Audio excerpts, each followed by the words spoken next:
I work in a high school in the Kensington area, and before I'm originally from California.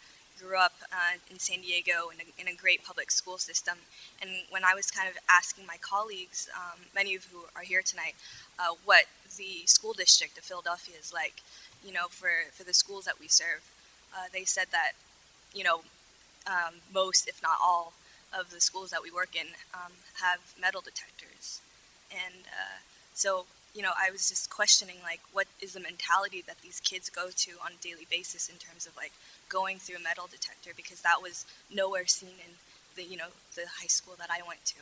So unfortunately, we're experiencing a lot of violence within the school. A lot of fights happen in between classes in the hallways.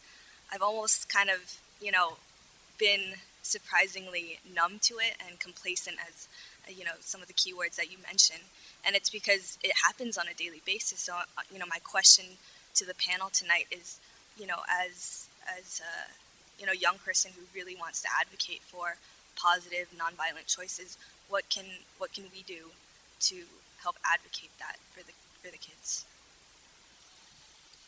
You can bring as many resources as you can to those students on a daily basis. They have to get a different type of message.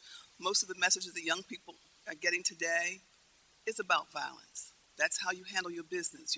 Pick up a gun, the songs, the music, the games. They have to have other messages coming to them on a regular, consistent basis. Even in the home, sometimes the message is, violent, because that's what they see and they live. So they have to have other messages. And I think that's kind of the beginning to change the behavior, if they're hearing and seeing different kinds of things, and know that that is not just the way of life, that violence is not, the only thing that they can aspire to or, be about.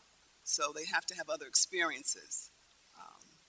That's what we do a lot with working with young people in the schools, bringing messages to them about the decisions that they make and how that can affect their lives and the lives of others on a regular, consistent basis. A lot of them don't understand that the decision that they make may cost someone their life initially, or a bad choice, a bad decision to be with a certain group of people may end up having them being sent away for the rest of their lives. We do a lot of work up on State Road with the juveniles at PIC.